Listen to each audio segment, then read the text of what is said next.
Cultural access is a fundamental right and an essential existential need for every human being. This right was written into the International Convention of Human Rights, Article 27, and it has been recalled concerning people with disabilities, especially in United Nations Resolution 4896 and recently in the UN International Convention of Disabled Persons' Rights in 2006. This essential right must indeed be respected and enforced.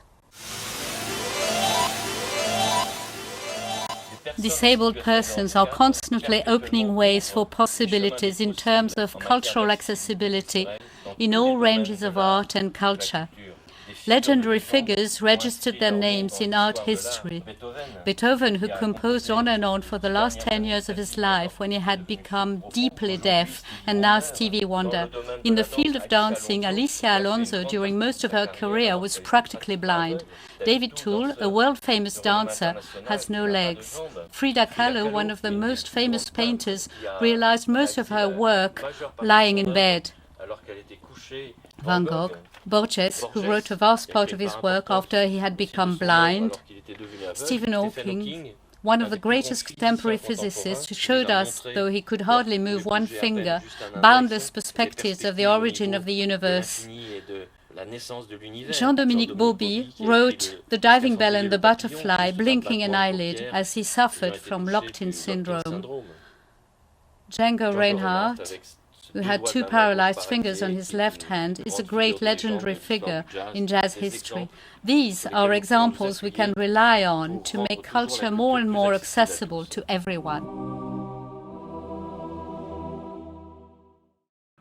Libraries, museums, art, music, dance, theatre schools.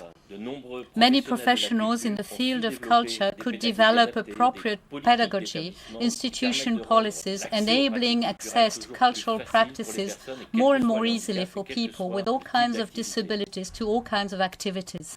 Many learnings are available and developing, making cultural activities more accessible. For instance, adapted publications. Here is a book created by Paris City of Sciences to enable the blind to access tactile works so they may gain better knowledge of architectural heritage.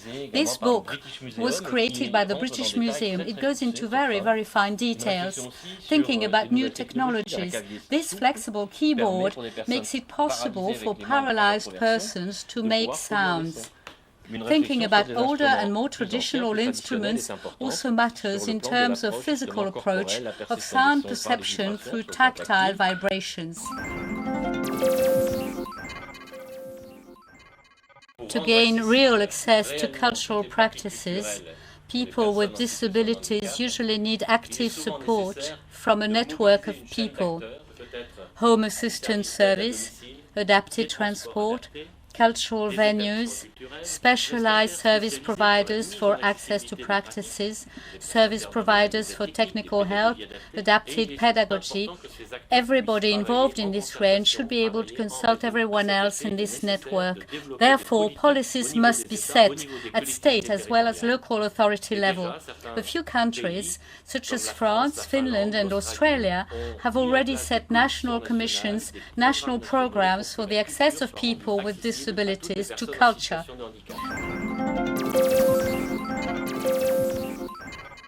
World citizens, let's build together a planet made richer by our cultural distinctiveness, difference, uniqueness.